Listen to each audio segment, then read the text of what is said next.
Whoa. I'm on my way home now. It's a little after 11. I went and saw The Conspirator with Lisa. We missed like the first half hour of it, so now I gotta go see it again. And if you haven't guessed, it's still freaking raining! Ah! I don't like this. And it's actually even harder than this morning. Good thing I brought my umbrella with me. So anyway. So The Conspirator is a movie about Mary Surratt, who, like back during the Civil War, owned a boarding house in Washington, D.C. She was originally from Virginia, so she was a Confederate sympathizer.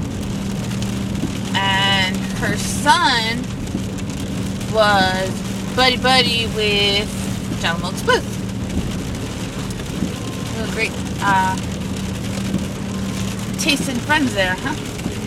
Anyway, so John Surratt was initially the one accused of, he was thought of being the one who tried to stab Secretary of State William Seward, because Booth's plan was to just like try and chop off the whole top of the government. Because a lot of people think that when Lee surrendered, everything was fireworks and parties, and that was it. No, people kept.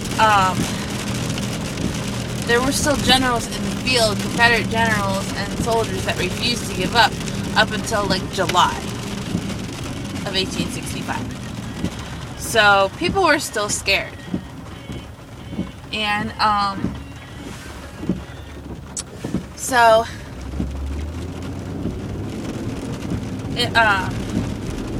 Booth thought that if he killed Abraham Lincoln, Vice President Johnson, Andrew Johnson, not Lyndon Johnson, he was like 100 years later, and the Secretary of State, that would like chop off the whole top of the Union government, and then Jefferson Davis would have like a way to rally the remaining troops in the field and take over, and everything would be as he felt, and a lot of people back then that lived in the South felt the world should be.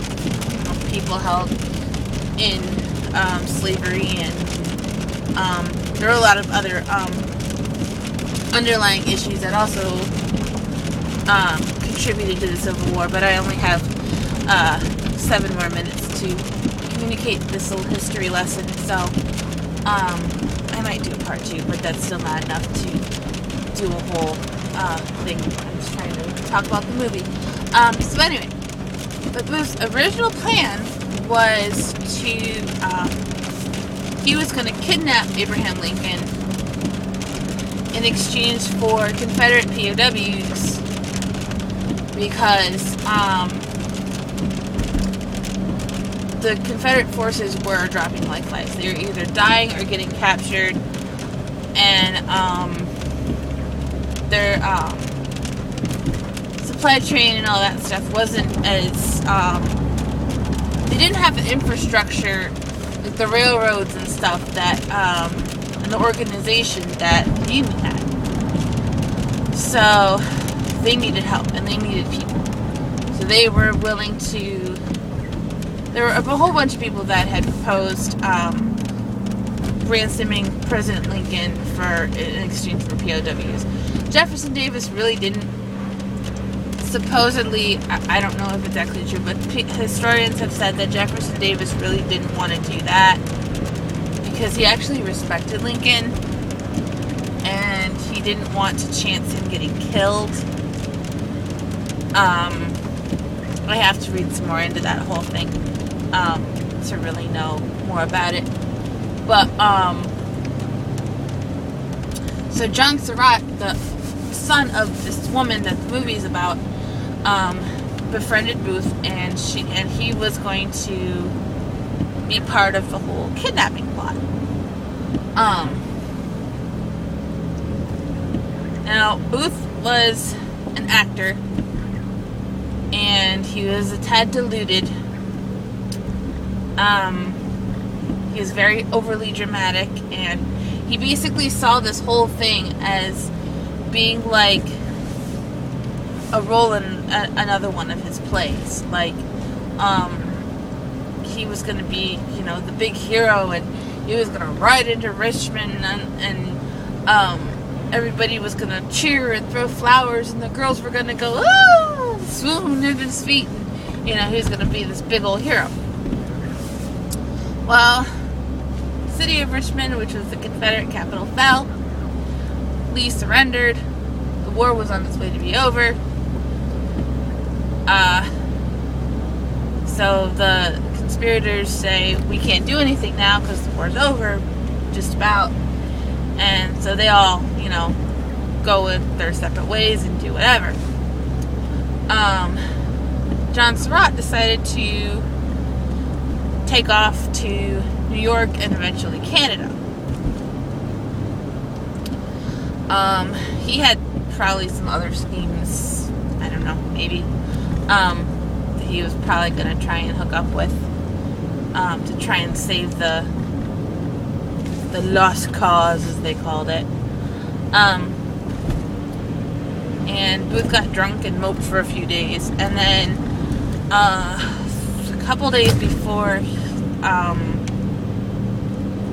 the assassination, Lincoln made a speech, and he talked about giving African Americans, at least some of them, the right to vote, especially if they served in the military, as kind of their reward for their service.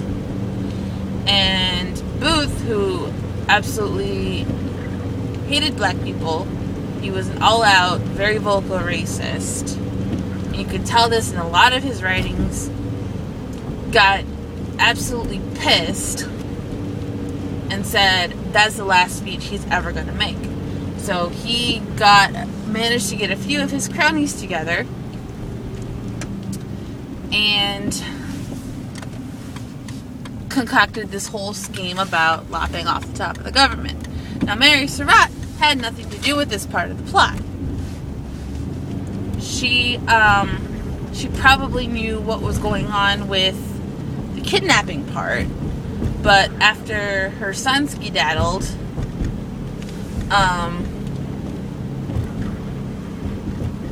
she, Booth didn't really, come in contact with her very much. There is a report that she did, deliver field glasses, which were binoculars, to a tavern, that was owned by somebody that lived on her property in Surrattsville, Maryland. But that was just because Booth came up to her and said, I'm going to be picking up these binoculars later on. Will you hold them for me? That's pretty much, as far as I've read and as far as any historian that I've ever watched on TV or even the movie suggests that she had anything to do. She provided binoculars. That is far from pulling the trigger on anybody or stabbing them to death. I mean, I don't agree with her views. She was a Southerner, she was a sympathizer, but she didn't have anything to do with the big plot. And I'm going to have to do a second part because I'm running out of time.